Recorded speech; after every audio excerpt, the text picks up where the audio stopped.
Why is that important? Because what it will do, it will cause you to focus. It will cause you to concentrate. When that other conversation is going on telling you what you cannot do, telling you all of the impossibilities and all of the obstacles, your concentrating will begin to create a larger vision within yourself, and you start looking for and seeing some new opportunities. You start creating some openings for yourself. As you begin to read that every day, day in and day out, that will make you focus. That will discipline your thinking. And you'll get all kind of creative ideas. As I talk to you right now, being involved in this immersion process, you're going to create some openings for yourself. You're going to get some ideas. You're going to feel your adrenaline flowing, and you're going to think about something, some idea you had. You say, I want to go back and I'm going to look at that again from a different vantage point, not from the level of the problem of the obstacles that I encountered, but from a higher vantage point. Because what you will begin to see and to know as I talk to the higher consciousness within you, that you are powerful, that you are a miracle worker. And that inner conversation has conditioned you to believe that you are not. And as you begin to discover the truth of who you are, whatever challenge that you're facing in life, and if you're living, you're facing some challenge, you'll begin to know that you're powerful and that you're a miracle maker. So as you begin to write down exactly what it is that you want, read it every day.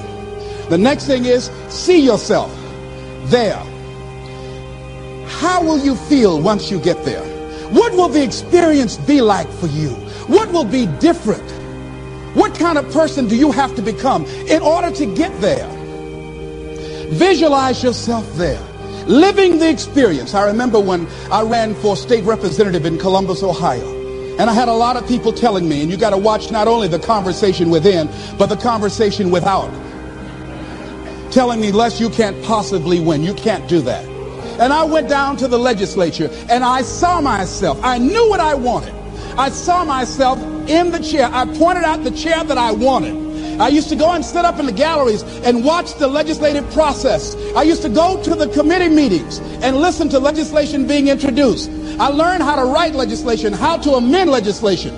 I started thinking like a legislator. Got up every day dressing, thinking like that, selling myself on it, seeing myself in the legislature. Mr. Speaker, I'm the gentleman from the 29th House District. I'd like to introduce the bill. I went in the legislature, walked around. I had the experience of it. And when I ran and won against overwhelming odds, they were shocked. I won the election even before it was held because I was living it in my mind. You want to see yourself beyond your circumstances. You got a challenge, see yourself beyond your challenge. See yourself with the challenge already resolved. And knowing that all is well, seeing yourself in control and in charge of your destiny, being healthy and happy. The next thing is, it is important in the area of motivating yourself. It's important to know why you're doing it, because that mind will say, why bother? Why go through all this? This is too hard. No, throw in the towel. It's not worth it. Has it ever said that to you before? Here's how you can handle that. Here's how you override that. Write down 5 reasons why you deserve it. Why do you deserve what you want? Why you? Why do you deserve it? What meaning and value will it bring to your life? What's so different about you that you deserve your goal or this goal? And when you write down those 5 reasons, when you have some down moments, and you're going to have them, when that conversation starts talking to you, and it's going to talk to you, what you will do is you can pull that out and read it, and it will build you up. It will be your rod and your staff to comfort you through some challenging moments, because you're going to have some. Life will knock you between the eyes. It will catch you on the blind side, come out of nowhere, stuff you can't anticipate. That will knock the wind out of you. You want to give up. That's why it's important for you to work on yourself, listening to tapes, building yourself up, talking to yourself with power, feeling, and conviction, building yourself up day in and day out, because it's coming. I guarantee you, life is just waiting. Oh, he's doing good now, huh? Very good. I remember I had an experience. I was pursuing my dream. And that's why you have to work on yourself. You don't know what's going to happen. And I was telling people, I had this big rally I had to do. It was 5,000 people there. And I said, you must work on yourself. If you want a larger vision, you've got to empower yourself continuously, because life will catch you on the blind side. And after I finished my speech, I got a rousing standing ovation.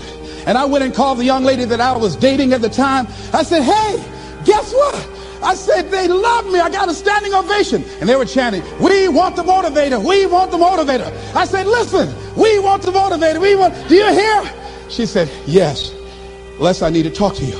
I said, well, wait a minute. You talking about tough. I was getting off. And I'll be home soon. Les, I heard a voice in the background. Hurry up and tell him. Who's that? Les, you've been gone a lot, and there's somebody else. What? And they came in. Les, come on, Mr. Motivator. They want you back out there. Wait a minute, hold a minute. What'd you say? I'm sorry, there's someone else. I heard the voice say, hang the phone up. Clump. I say, wait a minute. They say, hey, Motivator, come on, they want you. Can't you hear them cheering? I say, okay. I say, when you working on a larger vision, I say, you got to really work on yourself, because life will catch you on the blind side.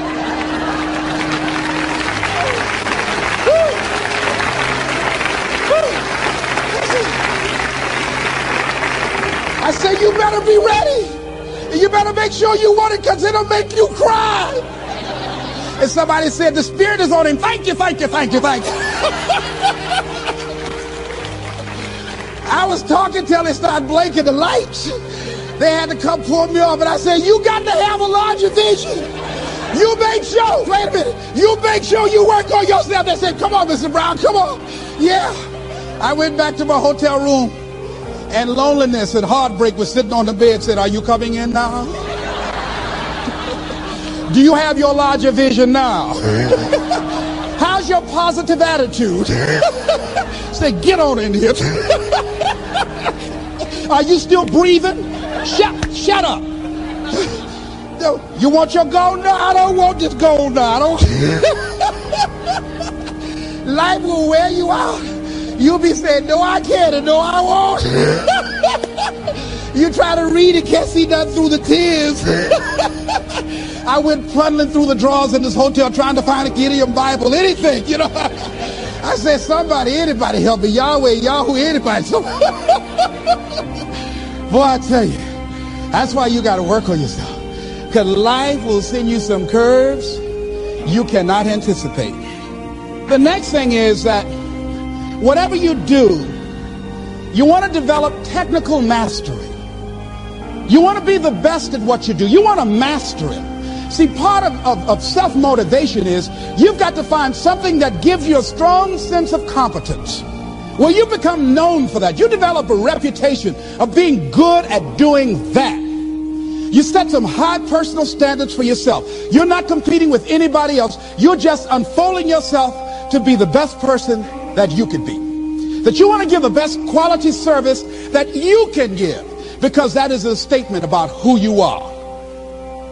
The other thing that's the key to self-motivation is recognize the fact that you're going to get into some slumps. Recognize the fact that you're going to encounter a great deal of failure in life. It goes with the territory. But in the face of that, you want to be relentless. When you want something, you don't expect everybody to say, oh, come on in. Oh, you want this? Oh, great. We want to give this to you. You're such a nice person. You're doing it for your family, aren't you? Great. No, life isn't like that. No. Many doors will be closed in your face. Many loans that you will want. And they'll say, no, you don't have enough collateral. You don't have enough credit. And most people will give up. But you've got to decide that I'm going to be fearless. I refuse to be denied. And I'm going to go all out. I'm going to be relentless. I don't care how many no's I encounter.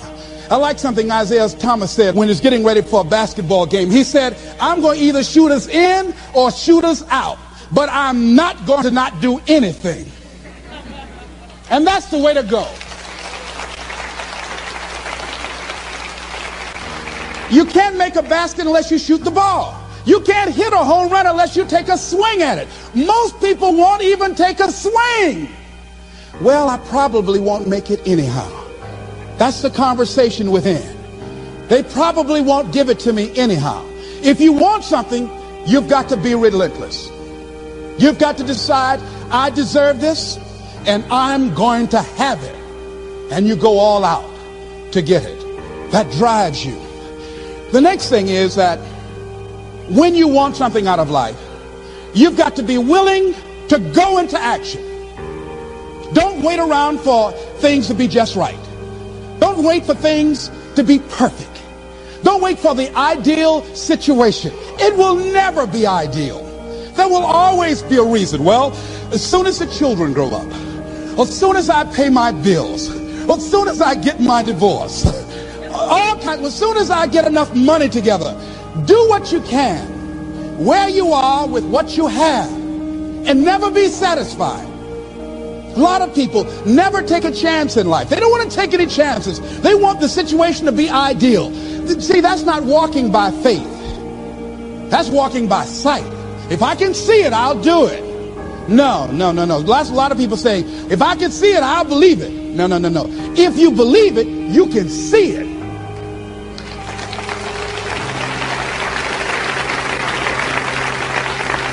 And don't be disturbed because no one else can see it. That's not unusual. That is ordinary.